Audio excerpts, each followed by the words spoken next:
Coba baca kalimat di atas. Apakah kalian sadar dengan error yang terjadi di kalimat di atas? Tidak? Apakah kalian sadar bahwa terdapat beberapa kata yang ditulis dua kali? Contohnya terdapat dua di kalimat ini. It's okay bila kalian gagal menyadari kesalahan tersebut, karena sebagian besar orang gagal untuk menyadari error yang terjadi di kalimat di atas. Tidak usah merasa buruk terkait diri kalian sendiri. Sekarang, mari kita lanjutkan ke pertanyaan selanjutnya. Harga sepasang sepatu dan bola yaitu 110.000. Harga sepatu tersebut lebih mahal 100.000 dari harga bola. Lalu, berapa harga sebuah bola? Berapa nominal yang muncul di kepala kalian? Simpan dulu di pikiran kalian. Sekarang, lihat gambar di bawah ini. Otak kita secara otomatis dapat mengetahui apa yang akan terjadi selanjutnya. Otak kita dapat mengerti hal ini sama seperti kita menghitung 2 tambah 2, yaitu 4. Inilah yang disebut oleh para saintis sebagai reflexive thinking. Sekarang, berapa 46 dikali 27? Kita langsung tahu bahwa ini adalah soal perkalian. Kita juga tahu, kita dapat menyelesaikannya dengan menggunakan pena dan kertas atau sebuah kalkulator. Namun, kita membutuhkan waktu untuk mengetahui jawaban dari pertanyaan tersebut. Sekarang, coba jawab pertanyaan ini di dalam otak kalian. Apakah kalian sudah mendapatkan jawaban dari pertanyaan tersebut? Jika kita melakukan perhitungan di kepala kita akan menyadari bahwa hal tersebut sedikit melelahkan. Kepala akan terasa lebih berat dan terbebani, dan rasanya akan tambah sulit untuk menghitung. Tidak seperti 2 tambah 2 sama dengan 4, proses ini melibatkan banyak pekerjaan di dalam otak. Otak kita tidak langsung mendapatkan jawabannya. Nah, inilah yang disebut sebagai reflective thinking atau pemikiran reflektif. Peraih Nobel Prize dan Bapak pendiri ekonomi perilaku modern, Daniel Kahneman, menyebut kedua cara berpikir ini sebagai sistem 1, yaitu cepat atau refleksif, dan sistem 2, yaitu lambat atau reflektif. Sistem 1 adalah bagian otak yang menangani hal-hal yang sederhana. Contohnya, input sensorik, keputusan yang otomatis dan cenderung tidak penting, interaksi sosial, dan sinyal masuk lainnya yang dapat diproses oleh otak dengan cepat dan agak mudah. Sementara, sistem 2 adalah bagian otak yang lebih kompleks dan lebih logis. Cara berpikir sistem 2 membutuhkan waktu yang lebih lama dan usaha yang lebih banyak. Sistem 2 ini berguna untuk keputusan dan masalah yang membutuhkan pemikiran yang jauh lebih dalam. Berbeda dengan sistem 1 yang dapat terjadi dan terpikirkan secara cepat bahkan tanpa kita sadari, kita akan mengetahui terkait sistem 2. Contohnya, kita menggunakan sistem 2 ketika kita mempelajari hal-hal baru. Misalkan, mempelajari kendaraan, mempelajari alat musik, lalu kita mempelajari bahasa baru, dan sistem 2 juga digunakan ketika kita harus memilih sesuatu. Contohnya, ketika kita memilih jurusan apa yang akan kita ambil untuk masa depan kita. Kita dapat dengan mudah mengerti bagaimana suhu 10 derajat Celcius. Namun, kita akan lebih sulit untuk mengerti bagaimana suhu 10 derajat Fahrenheit, karena kita terbiasa menggunakan Celcius. Dengan kata lain, Celcius telah menjadi sistem 1 kita. Namun, hal sebaliknya yang dirasakan oleh orang Amerika. Kita berbicara bahasa ibu kita menggunakan sistem 1, dan lebih kesulitan untuk berbicara menggunakan bahasa yang baru kita pelajari karena kita menggunakan sistem 2. Dapat fasih bahasa lain menandakan kita dapat berbicara dan mengerti bahasa asing tersebut menggunakan sistem 1. Seorang pemain catur profesional memainkan setiap permainannya memakai sistem 1. Ia dapat dengan mudah membaca gerakan yang akan dilakukan oleh musuhnya, sekaligus memikirkan gerakan apa yang akan ia lakukan selanjutnya. Sistem 1 merupakan insting dan refleks kita, sementara sistem 2 merupakan pemikiran yang lebih rumit, logis, dan juga lebih kompleks. Keduanya tidak benar-benar ada di dalam otak kita, melainkan hanyalah sebuah representasi atau gambaran dari bagaimana kita berpikir. Mereka, dengan kata lain sistem 1 atau sistem 2, memiliki kepribadian, kemampuan, dan keterbatasan mereka sendiri. Ayo kita balik lagi ke pertanyaan awal tadi. Jika Anda menjawab bahwa harga bola tersebut adalah Rp10.000, maka Anda telah tertipu oleh sistem 1 Anda. Jadi, untuk menjawab pertanyaan di atas, kita membutuhkan pemikiran lebih. Kita perlu meluangkan waktu untuk mencari dan menghitung. Kita memerlukan sistem 2 kita untuk bekerja. Cara kerja otak manusia dapat membingungkan. Beethoven menuliskan simfoni ke-9-nya yang luar biasa meskipun dia tuli, tetapi dia sering melupakan di mana ia meletakkan kunci rumahnya. Bagaimana kita bisa begitu jenius dalam beberapa hal, namun tidak tahu apa-apa pada hal yang lainnya? Jika kita memikirkan semua hal yang terus-menerus ditangani oleh otak, itu tidak hanya mengesankan, itu gila.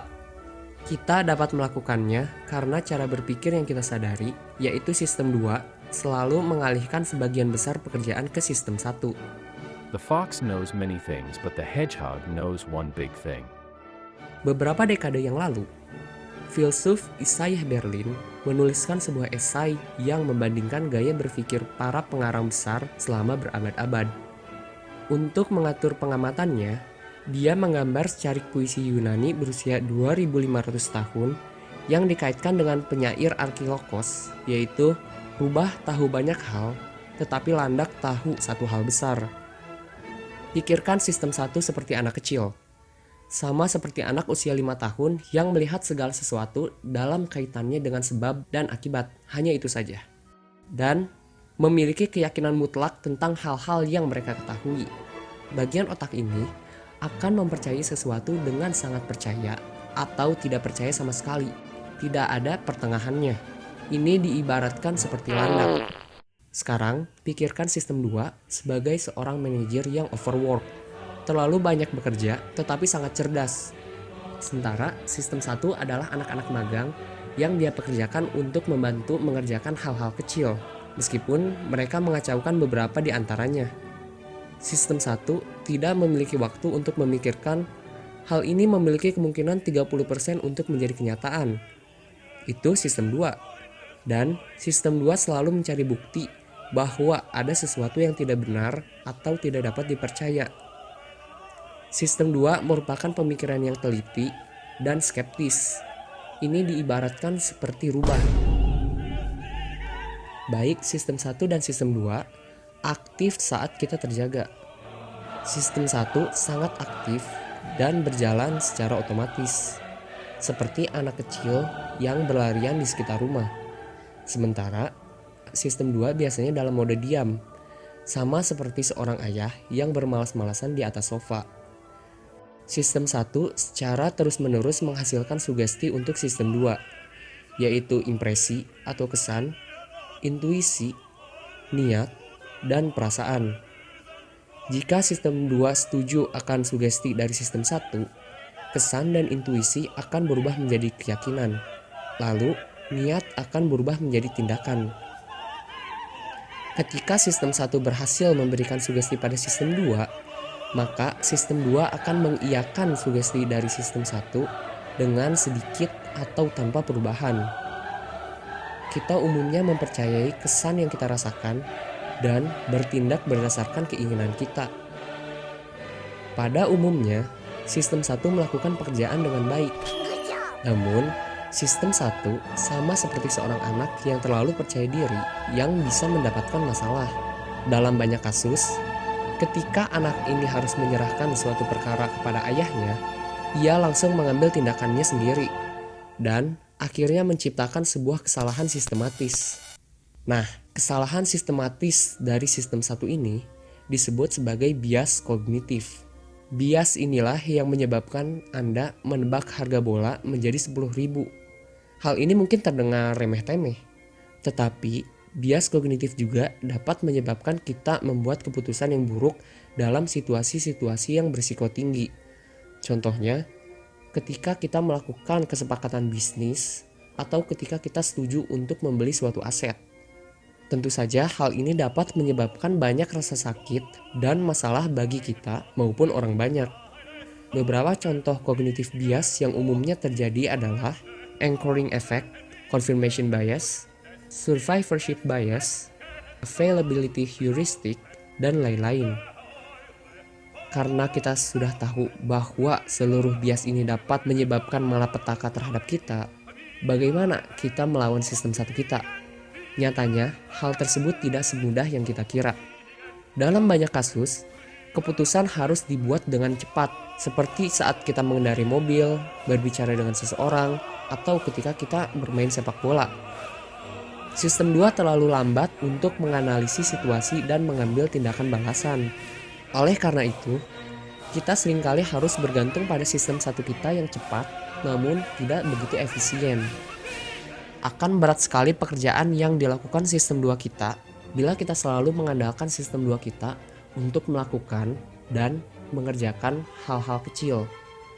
Di dalam bukunya yang berjudul Thinking Fast and Slow, Daniel Kahneman berkata bahwa kita harus belajar mengenali situasi di mana kesalahan mungkin terjadi dan berusaha lebih keras untuk menghindari kesalahan yang signifikan ketika taruhannya tinggi. Jadi, ketika kita harus memilih atau memutuskan sesuatu yang beresiko, seperti ketika kita investasi atau sesuatu yang berhubungan dengan masa depan kita, maka gunakan dan libatkan sistem 2 kita. Namun, ketika kita melakukan hal-hal kecil yang simpel, seperti menyapu rumah, menggosok gigi, maka gunakan sistem 1 kita. Jika tidak, maka otak kita akan terbebani. Sistem 1 dapat kita latih untuk menjadi kurang efisien. Misalnya, jika kita cukup berlatih, kita bisa fasih dalam bahasa baru atau kita dapat mudah mengemudi. Pengetahuan ditransfer dari sistem 2 ke sistem 1 dengan latihan. Salah satu alasan mengapa pengemudi pemula begitu beresiko di jalan adalah karena sistem 1 mereka belum banyak terlatih dan sistem 2 mereka masih lambat. Demikian pula jika kita mempelajari bias kognitif. Kita dapat belajar mengidentifikasi dan menghindari bias kognitif selama pengambilan keputusan. Sistem 1 dan 2 merupakan cara penjelasan cerdas terkait cara kerja otak manusia. Sistem ini juga menjelaskan mengapa kita terkadang memilih pilihan yang tidak rasional dan juga mengapa insting atau firasat kita seringkali salah. Lalu, sistem ini juga membantu kita menghindari kesalahan ketika bertindak, terutama bertindak di bidang yang berada di luar lingkaran pengetahuan atau di bidang-bidang yang berada di luar kompetensi kita.